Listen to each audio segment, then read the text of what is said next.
Na sumisikat ang matcha sa bawat sulok ng bansa, lalo na sa mga kapehan, dessert shop, at maging sa wellness routines. Pero sa gitna ng matinding demand, may bagong usaping umuugong. Totoo bang maaaring magdulot ng pagkakalagas ng buhok ang matcha? Alamin natin ang detalye ng balitang yan mula sa ating FYI reporter Socorro Villacorte. Patuloy na tumataas ang kasikatan ng matcha sa bansa mula sa mga latte, desserts, hanggang sa wellness drinks. At may mga cafe na nakararanas pa ng kakulangan sa supply dahil sa demand. Ngunit kasabay ng pagtaas ng pagkonsumo, lumitaw ang isang tanong ng mainit na pinag-uusapan sa social media. Maaari bang magdulot ng paglalagas ng buhok ang matcha?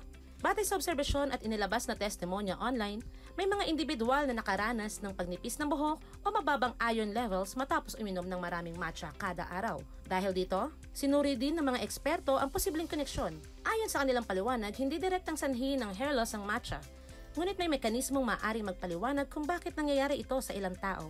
Mahalaga ang iron para sa hair growth dahil tumutulong ito na magdala ng oxygen sa hair follicles. Kapag kulang ang iron, mas madali nitong napanghihina ang follicles at maaaring magdulot ng biglaang paglalagas. Ang matcha at iba pang uri ng tsaa ay may tannins, mga compound na maaaring makipag-bind sa iron at humadlang sa maayos na absorption nito, lalo na kung iniinom sa sobrang dami o kasabay ng pagkain.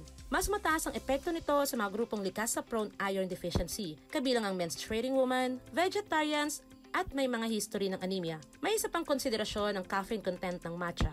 Bagamat mas mababa kumpara sa kape, ang sobrang pagkonsumo ay maaari magpataas ng stress hormones na kilalang may kaugnayan sa pag-abala ng normal na hair cycle. Ayon sa nutrition experts, ligtas ang konsumo na 1 hanggang 2 tasa kada araw. Nagkakaroon lamang ng potensyal na problema kapag umaabot na ng 3 hanggang 5 tasa o higit pa. Inirekomenda rin na inumin ang matcha ng hiwalay sa pagkain upang mabawasan ang epekto nito sa iron absorption. Sa kabuuan, hindi nagdudulot ng hair loss ang matcha sa sarili nito. Ngunit sa sobrang dami at presensya ng ibang risk factors, maaari nitong palalain ang kondisyon at humahantong sa paglalagas ng buhok. Para sa FYI, Socorro Villacorte, Abante.